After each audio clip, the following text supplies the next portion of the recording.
At just 13, Courtney Hadwin stormed onto a stage watched by millions and stunned the world with a voice no one expected from a girl so young. Judges were speechless, fans were mesmerized, and even Simon Cowell, known for his iron composure, felt something stirred deep inside. But behind the applause and viral fame, a darker story was unfolding. Rumors, online attacks, and pressures no teenager should face. The journey that followed would test her courage, her music, and even the man who first believed in her. This is the story of talent, struggle, and survival. Early life, the girl from Hessen. Courtney Hadwin's story began far from the bright lights of global television in Hessen, a small former mining village in County Durham, England. Born on July 6, 2004, she grew up in a household steeped in music, supported by her parents, Paul and Anne-Marie, and her younger siblings Paul and Melissa.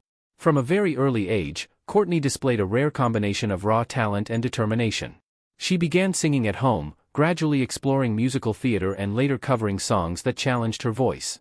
By 9 or 10, she started taking her singing seriously, inspired by watching performers like Connie Talbot on Britain's Got Talent. Her first public breakthroughs came in small local settings.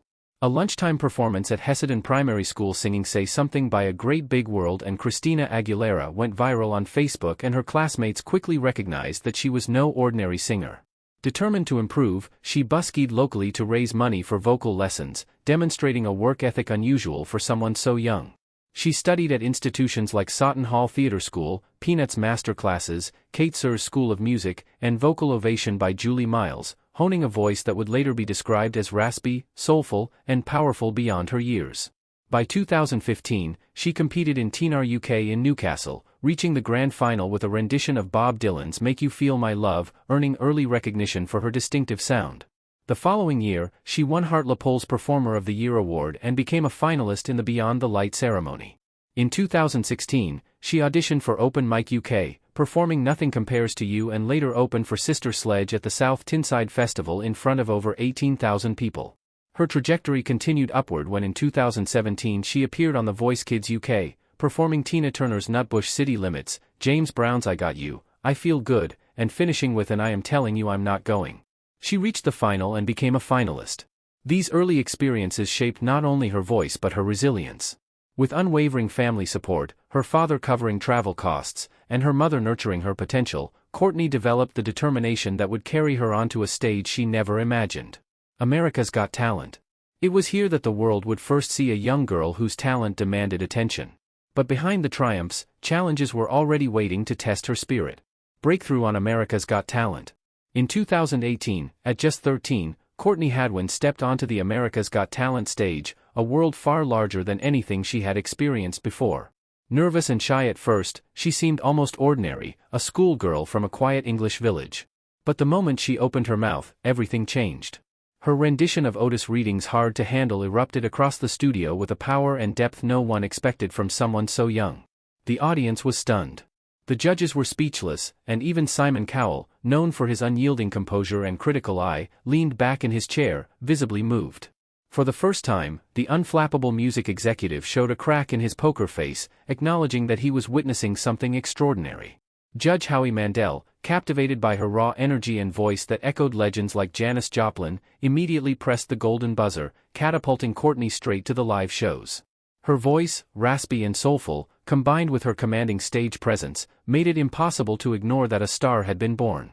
Overnight, Courtney became an internet sensation. Her audition video alone garnered over 200 million views within months, earning her global attention.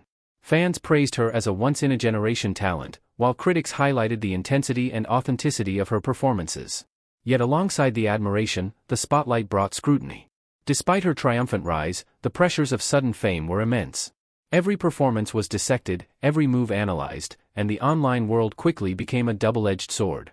While millions adored her, some viewers criticized her style, accused her of shouting instead of singing, or questioned the authenticity of her emotions.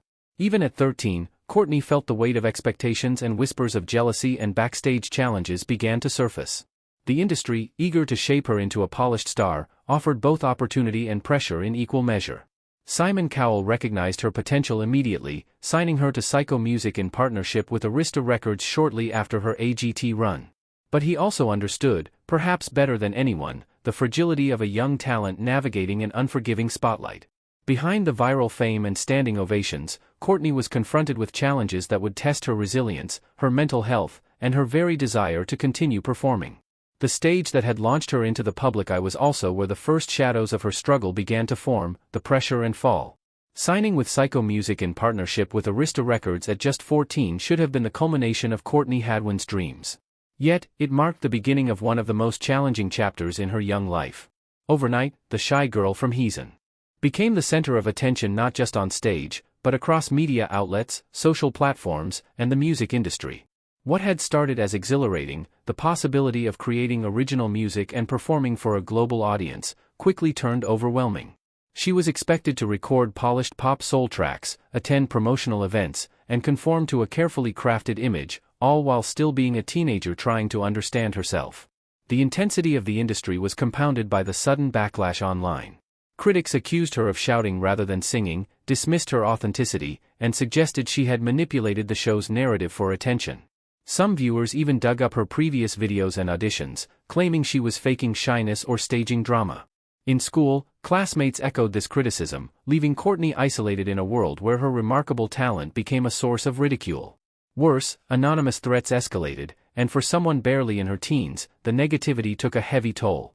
Social media, which had once celebrated her, became a place of constant anxiety, magnifying the pressure and pushing her toward self-doubt.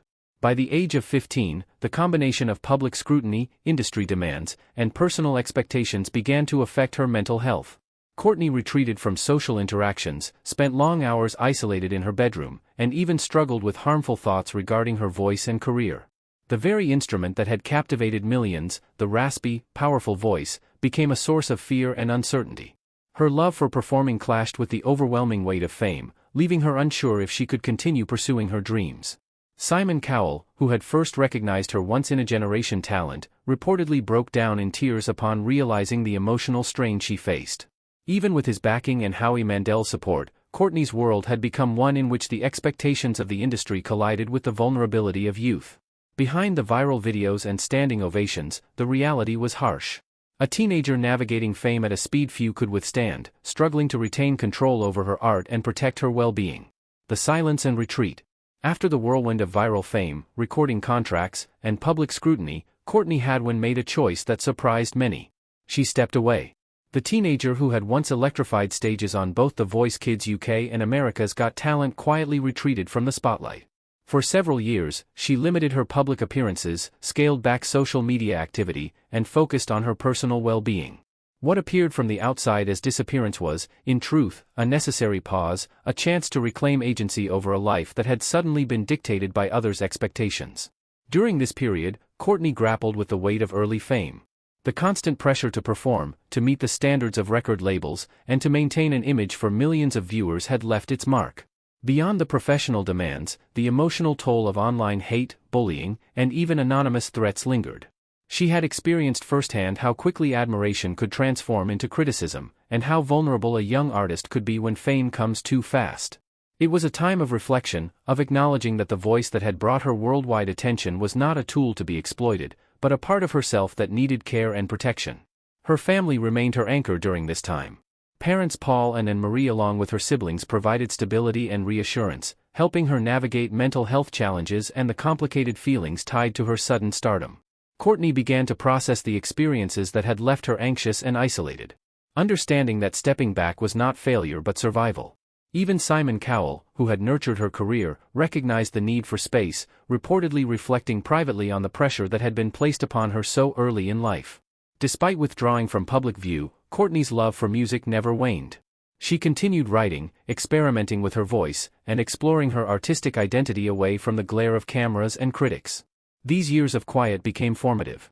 They allowed her to regain confidence, reconnect with her roots in Hazelleen, and consider the kind of artist she truly wanted to become. It was a period marked by silence, but also by resilience, a foundation that would later support her independent return, stronger, wiser, and determined to create music on her own terms. The rebirth and comeback. By 2023, Courtney Hadwin emerged from her self-imposed silence with a renewed sense of purpose.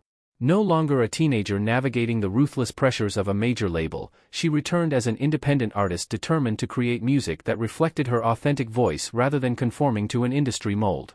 Partnering with Grammy-winning producer Kevin Bowe, known for his work with Etta James and Joe Cocker, she began crafting songs that were raw, personal, and unapologetically hers. Tracks like Breakable, released on February 24, 2023, marked her first self-released effort, showcasing vulnerability, strength, and a maturity that only time and experience could bring. Her follow-up, That Girl Don't Live Here, arrived in April 2023, accompanied by a music video that highlighted her jazz-infused pop sensibility and lyrical confidence. With each release, Courtney demonstrated an evolution. She was no longer just a viral sensation or a contestant defined by age and comparison. She was an artist in control of her narrative, embracing the highs and lows that had shaped her journey. Monsters, another single, even charted at number 19 on Billboard's Hard Rock Digital Song sales, signaling that her return was not only emotional, but also commercially recognized. Live performances further cemented her comeback. A highlight came in April 2024 at the prestigious Clive Davis Gala at Carnegie Hall, where she performed a Without Second.